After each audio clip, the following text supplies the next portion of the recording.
Mm-hmm. Okay.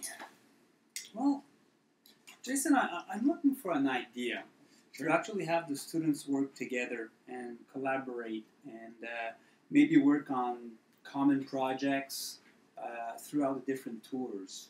Ah, I see. To bring them all together. Mm-hmm. Yeah, that's an interesting idea. I mean, wow, we've got, this year, we've got 46 students at our Cirque Schools. 46? Yeah, 46 students, and that's in our 6 different Cirque Schools. Mm-hmm.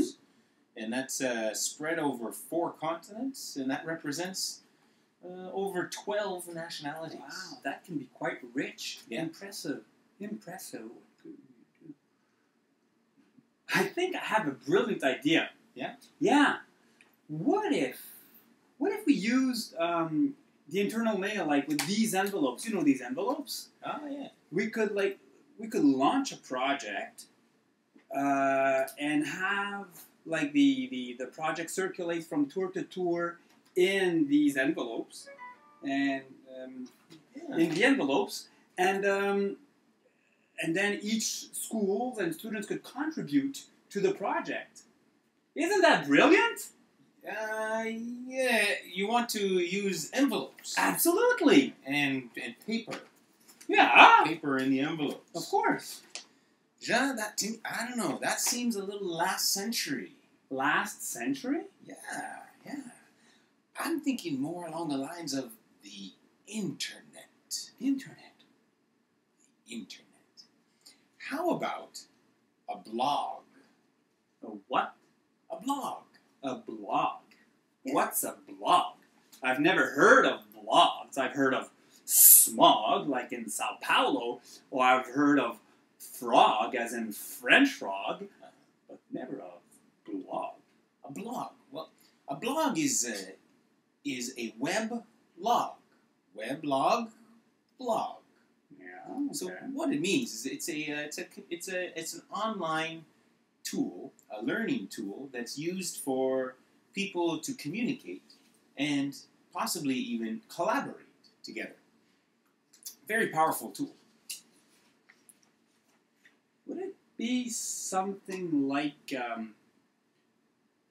that thing there that we've been? They're doing a lot of publicity about headbook, or it sounds like that, or it looks or Facebook. You mean Facebook? Yeah. Facebook. I see what you're saying, but not really. No, Facebook is a social network, but a blog is not exactly a social network. It's more like a modern learning tool. Okay. It's a virtual space in which our students could communicate casually, but in addition, it could be used for them to communicate on an academic level, where they could talk about their school projects, their work. They could deepen their understandings of certain academic concepts through discussions with their peers.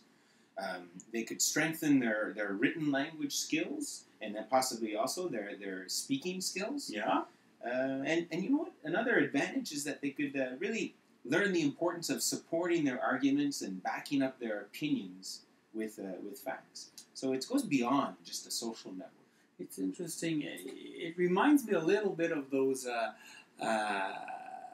United Nations Assembly, like the one in New York or in Geneva, Right. where you have ambassadors from different countries coming together, and they discuss a specific topic, they comment, they give their opinions, and at a smaller scale. That's right.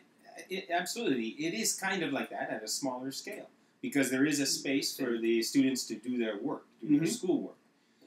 But in addition to that, there's another space on a blog where students can chat casually as well about their passions, their interests, art, cinema, sports, and that could be kind of like the United Nations Assembly cafeteria, that kind of thing. But I think we need to be careful. I've heard of online security issues, involving younger people. I guess we would need to have some kind of security or a code of conduct or... Yeah, that's true. That's true. That's a big concern these days with young people. Yeah. It's very important for young people to learn about online safety, and a blog would be a perfect place for them to learn those skills. For sure, we would definitely need some guidelines for online etiquette to teach kids how to interact with people in an online environment. We would also need, definitely, like you say, a code of conduct to explain what's acceptable, what's not. And you know, there's a website out there that provides blogs to schools all over the world. Oh yeah, it's called EduBlogs, and that is the world's leader in school-based blogs. So we could use them as a service provider, and everything would be safe. I think we could even start small. I think we should start as a closed community. Within our schools. Within our schools. Yeah. We start like that. And then as time goes on and the students become more aware of how to be safe online, then we could open it up more and more.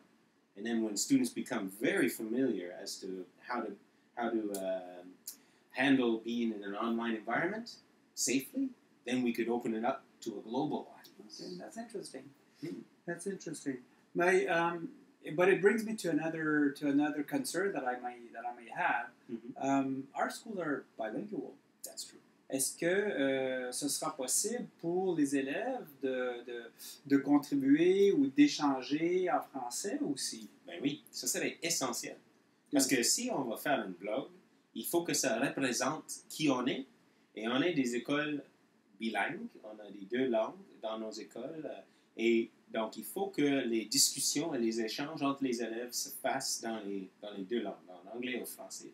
Les deux sont bienvenus. All right. Well, listen.